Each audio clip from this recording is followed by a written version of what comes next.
Graça e paz, irmãos. Reverendo Carlos Lima, pastor efetivo da Igreja Presbiteriana de Fontinha, uma igreja que ama você e convida também você e a sua igreja para que nós possamos desfrutar destes momentos de culto, de edificação, de oração. Por isso, então, querido, curve a sua cabeça, vamos falar com Deus nesse momento, pedindo orientação e pedindo a sua presença neste trabalho e em nossas vidas. Querido e amado Deus, louvado e bendito seja o teu nome. Nós que somos teus servos, Pai, agora te suplicamos a tua presença, a tua direção neste trabalho. Pai, que haja edificação na tua palavra, que haja conforto em nossos corações. Seja conosco, seja com as nossas famílias. Nós assim oramos, em o nome do Senhor Jesus, na força e consolação do Espírito Santo. Amém. Amém, querido irmão. A palavra do Senhor, lá em 2 a Timóteo, capítulo 3, versos 14 a 17, nos fala sobre as Escrituras, sobre a sua inspiração, mas sobre o permanecer diante da vontade e da presença de Deus de modo claro e definitivo. Vamos ler essa passagem, nos preparando para esse trabalho que vamos ter? 2 Timóteo 3, de 14 a 17. Tu, porém, permanece naquilo que aprendeste e de que foste inteirado sabendo de quem o aprendeste, e que desde a infância sabes as sagradas letras que podem tornar-te sábio para a salvação pela fé em Cristo Jesus. Toda a Escritura é inspirada por Deus e útil para o ensino, para a repreensão, para a correção, para a educação na justiça, a fim de que o homem de Deus seja perfeito e perfeitamente habilitado para toda boa obra. Louvado seja o nome do Senhor. Nós estaremos então recebendo a palavra de Deus, o estudo dela, da nossa confissão de fé de Westminster. Vamos ter antes uma mensagem musical para a nossa inspiração e edificação. Até lá então.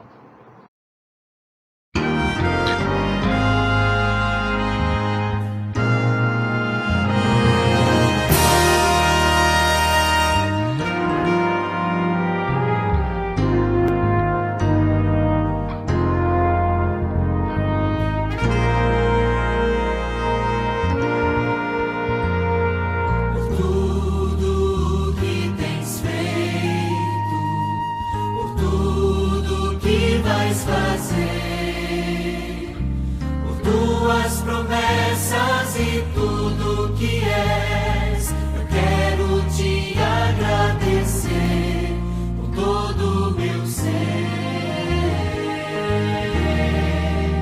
Te agradeço, meu Senhor. Te agradeço, meu Senhor.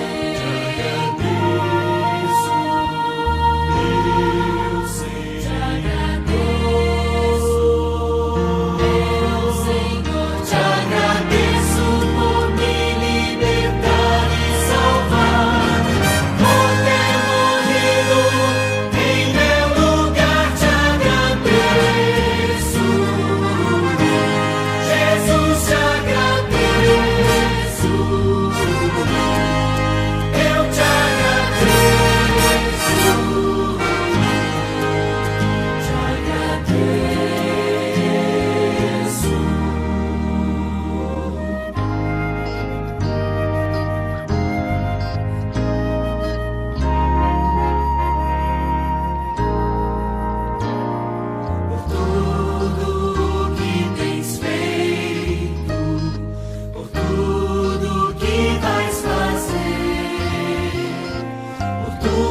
Promessas e tudo que és, eu quero te agradecer com todo o meu ser. Te agradeço, meu Senhor. Te agradeço.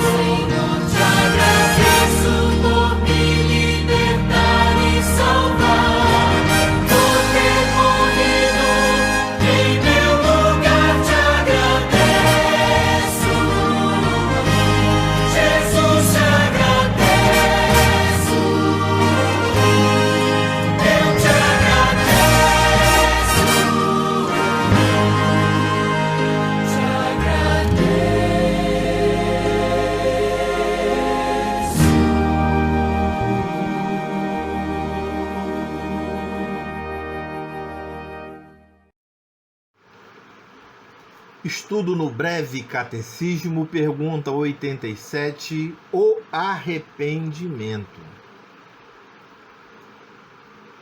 Pergunta 87, o que é o arrependimento para a vida? Resposta, é uma graça salvadora, pela qual o pecador, tendo uma verdadeira consciência de seu pecado, e a percepção da misericórdia de Deus em Cristo, se enche de tristeza e de aversão pelos seus pecados, abandona-os e volta para Deus, inteiramente resolvido a prestar-lhe nova obediência. Esse que é o arrependimento verdadeiro, o arrependimento que nos leva à salvação. Vamos estudar um pouquinho a natureza do arrependimento? O arrependimento é resultado da atuação da graça salvadora no interior daquele que é preordenado para a salvação em Cristo Jesus. Não se há de confundi-la com, ou seja, nós temos muita confusão do que é o verdadeiro arrependimento.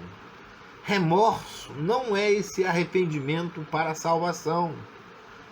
O remorso é uma tristeza causada por um bem que se deixou de fazer a uma pessoa ou por um mal que se praticou, causando tristeza e sofrimento. Mas olhe só, geralmente, os mais ingratos filhos são os que mais choram quando seus pais falecem.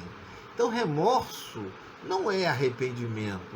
Remorso é uma tristeza que dá no coração da pessoa, mas a pessoa não é movido de querer consertar as coisas, de querer estar imbuída, não fazer mais.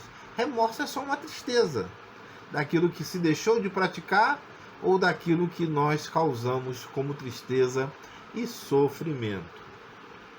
Outro tipo de arrependimento que nós confundimos muito com o arrependimento para a salvação é a lástima ou lastimação daquele que é faltoso. É o falso arrependimento daquele criminoso que é condenado. Ou seja, irmãos, enquanto ele consegue ocultar o crime no qual foi pego, tudo bem. Nada lhe conturba a mente nem o coração. Agora, na prisão, ele fica arrependido e se diz vítima social. Eu sou uma vítima da sociedade, eu sou um pobre coitado, eu tive que fazer aquilo que fiz, mas eu me arrependo. Ele está se lastimando, mas se ele nunca fosse pego, talvez nunca mostrasse essa lastimação. É porque foi pego e seu crime veio à luz, não estava mais oculto. A terceira confusão que se faz é a indução emocional. E nós queremos dizer que essa indução emocional é muito ou foi muito utilizada lá no culto que se falava avivalista, que se tentava levar as pessoas a um arrependimento, mas aquilo era como que um emocional. Deixa eu falar um pouquinho a você sobre isso. Charles Finney, lá no grande avivamento norte-americano, ele quis provar a eficiência da sua pregação, mas também contabilizar o número de arrependimentos e de conversões. Então ele falava para as pessoas de uma forma bem drástica, pedia às pessoas para levantar a mão para Cristo, apontava em contraprestação o inferno para aqueles que assim não fizessem. As pessoas iam, se convertiam, então as conversões eram produzidas nesse tipo de indução emocional, que, irmãos, nada tem a ver com a conversão bíblica, com a metanoia, porque metanoia é mudança de vida, de atitude. não é no momento pontual você levantar a mão e estou arrependido, mas é com a sua vida você dizer que está arrependido. E é por isso então que em vários cultos daqueles que ainda usam essa indução emocional do apelo, tem resultados, pessoas vão lá à frente, mas verdadeiramente convertidos, não, e as pessoas então às vezes nem voltam mais à igreja, ou estão ali por essa indução emocional. Quero falar um pouquinho sobre isso com você, sobre o evangelismo de resultado imediato, que se baseia em dois princípios e algumas técnicas, né? Esse evangelismo leva as pessoas a irem lá na frente, orar por elas, o pregador botar a mão na cabeça dela, orar, mas está dentro dessa indução emocional, porque conversão ela ocorre com contato profundo com Cristo, com o reconhecimento que nós somos pecadores, mas com a mudança de atitude e de vida. Vamos lá ver os principais resultados imediatos desses princípios. Primeiro, aqueles que são condicionantes. Então, dentro dessa posição, o pregador ele deve ser uma pessoa reconhecida, com domínio de auditório, carismática, uma pessoa que tem dentro da própria comunidade, daquele que vai lá, um olhar fito a ele para que ele possa dominar emocionalmente, psicologicamente o seu auditório. Ele deve também ter uma fama de piedoso, de evangelista, de portador de um relato pessoal, de abundantes decisões, deve ser um orador, um pregador capaz para fazer aflorar sentimentos e emoções. E assim que é esse tipo de culto, um culto emocional, onde as pessoas lá buscam esse clima, né? Então, esse clima propício é criado no culto de evangelização, tudo visando conversão. E quero dizer para você, irmãos, que na palavra de Deus você vai encontrar que culto é contraprestação, louvor, adoração, onde você vai servir ao Senhor, onde você vai prestar a Ele a obrigação, aquilo que é devido. Evangelização se faz na vida, todos os dias. Então, todo culto é evangelístico. Todo culto chama as pessoas a uma visão, mas culto de evangelização seria uma redundância, né?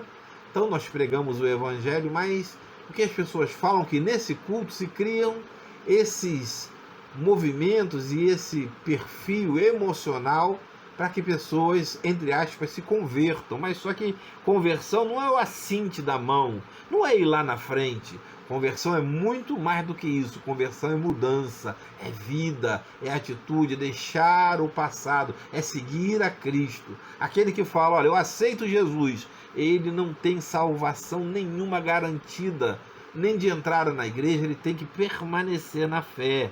E o culto, irmãos, ele serve para isso, não para que tenha resultado para o pregador, nem para a igreja, mas que tenha resultado no somatório lá da entrada de membros da igreja, daqueles que são eleitos, daqueles que querem caminhar na direção do Senhor.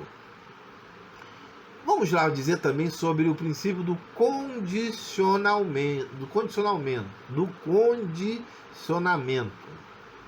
Aquele que é ouvinte, que é pecador, muitas vezes fragilizado pela presença de Deus, pela majestade de Deus. Mas esse condicionamento, né, quando ele vem de Deus, quando há mudança, toque no Espírito Santo, é positivo. Mas quando ele vem de atitudes psicológicas, de muitas vezes como que o pregador colocar as pessoas contra a parede face ao seu pecado, isso simplesmente é condicionamento, é técnica humana. Então, muitas vezes as pessoas querem personalizar todos os seres e falam assim, olha, é para você está falando para você, e as pessoas tomam aquilo como que Deus está falando para eles, e muitas vezes Deus não está, né? Mas a fragilidade do pecador face à majestade de Deus, ela condiciona as pessoas, enfraquece, desestabiliza as pessoas. O que em geral passa a ser pessoal, aumenta a responsabilidade. A pessoa está falando, isso é com você, é para você. Então aumenta a responsabilidade. Mostrar que é para você, você tem sido derrotado pelas lutas da vida, você que tem fracassos, falhas, frustrações, decepções sociais, morais, econômicas, amorosas. Isso deixa claro que você está perdido por culpa própria sua. Mas quem vai e quem pode voltar, né? Ou quem deve voltar? Ou seja, irmãos, então é um chamado universalista, muitas vezes até não sincero, até está se colocando uma mentira, porque Deus não quer falar com todas as pessoas, muito menos nós não sabemos o que Ele quer falar para cada uma pessoa. Então aceitar Jesus como Salvador tem sido uma prática manifesta como um gesto físico e mental. A pessoa levanta a mão para Jesus, a pessoa vai à frente, responde as perguntas do pregador, declara o arrependimento, eu estou arrependido, recebe uma oração e o perdão do mensageiro, quando ele deveria ser de Deus, né? Então esse tipo de arrependimento é induzido, as pessoas são induzidas, vão lá muitas vezes pelo medo, pela mística, e é o que é chamado um arrependimento midiático, para as pessoas verem, faz muito mais propaganda do pregador, da igreja, que do próprio Cristo, né? Passado a emoção, passado o impacto, passado o estímulo daquela pessoa que é estimulada emocionalmente, volta-se tudo o que era antes. A pessoa volta o que era antes, porque ela foi impactada ali. Mas poucos são os casos daqueles que verdadeiramente continuam e ficam e dão frutos e têm uma verdadeira conversão. Nós queremos falar agora do arrependimento real.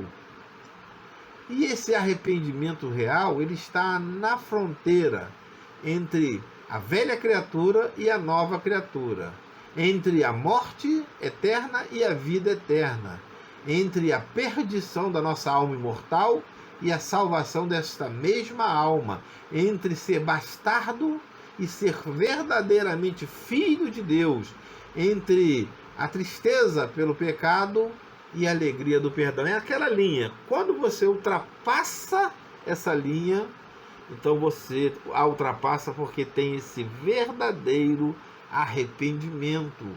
Um arrependimento para a vida, não é um remorso puro, não é uma consternação humana parcial, não é nada induzido, mas é algo que é verdadeiro, que é real.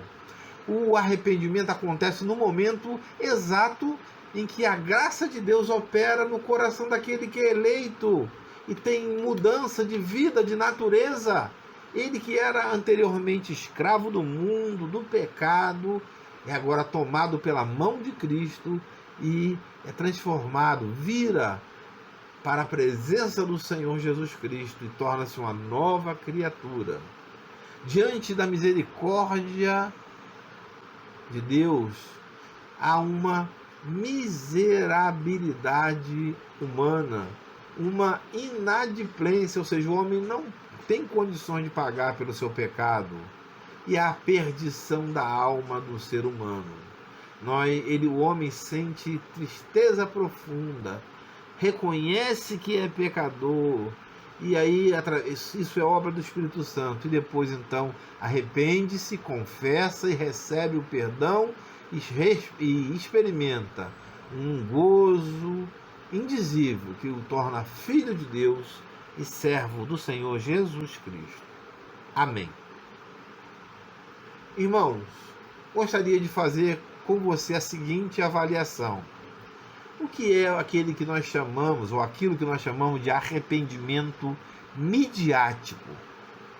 Pergunta número 2. O que é o verdadeiro arrependimento para a vida? Que Deus abençoe você. Vamos passar agora para a nossa reunião de oração. Amém. Estamos finalizando esse trabalho, irmãos, com oração, colocando a nossa vida, a nossa família, a nossa igreja nas mãos do Senhor, colocando a Igreja Nacional, o nosso presbitério, o nosso sínodo, o nosso Supremo Concílio, o nosso seminário nas mãos do Senhor. É momento de você orar, de você buscar, de colocar diante de Deus suas dúvidas, suas questões, sua família. Chegue-se próximo a esse aparelho. Vamos orar, vamos colocar as nossas vidas nas mãos do Senhor. Oremos então. Querido Deus e amado Pai, nesse momento, Senhor Deus, da oração, que colocamos a nossa vida na Tua presença, Senhor. Primeiramente, queremos pedir pelas nossas vidas, Pai, para que possamos dar testemunho, para que possamos viver à altura do chamado que o Senhor tem para cada um de nós. Oramos por nossa família, por nossos queridos, por nossos familiares e amigos, por aqueles que sempre pedem oração, Senhor Deus.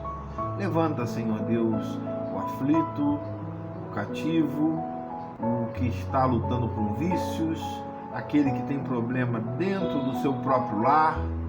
Ó Senhor Deus, dá força àquele que está sem nenhum vigor, restaura o caminho daquele que está longe do Senhor. Ó Senhor, tenha misericórdia do teu povo, da tua igreja. Nós colocamos diante do Senhor o nosso Supremo Concílio, os concílios da IPB, suas autarquias, suas secretarias. Colocamos todos os sínodos, em particular o nosso sínodo Guanabara, o nosso presbitério de Bento Ribeiro e todos os outros presbitérios. Colocamos o Seminário Presbiteriano do Rio nas tuas mãos, em particular também a Igreja Presbiteriana de Fontinha, Senhor Deus. Seja com essa igreja, com as suas dúvidas, com os seus problemas, Pai. Ó Senhor, desperta a nossa membresia, Senhor. Dá forças àqueles que estão cansados, Pai. Seja, Senhor Deus, com aqueles que estão tristes e vitimados pelas perdas da vida, Pai. Ó Senhor, que nesse momento de pandemia possamos ter forças pessoais e espirituais para lutar, para vencer. Em nome do Senhor Jesus, nós oramos na força e consolação do Espírito Santo, nos estabelecemos. Amém. Receba, irmão, agora a bênção apostólica. Que a graça do nosso Senhor e Salvador Jesus Cristo, o amor de Deus e a comunhão do Espírito Santo seja com todos vós, com todo o povo do Senhor agora e pelos séculos dos séculos. Amém. Querido, um final de noite abençoado, um dia abençoado, até domingo, se assim Deus permitir. Fique na paz de Cristo, um abraço para você, para a sua família, que o Espírito Santo esteja aí com você, na sua casa, nos seus negócios, com os seus familiares, na sua vida. Amém.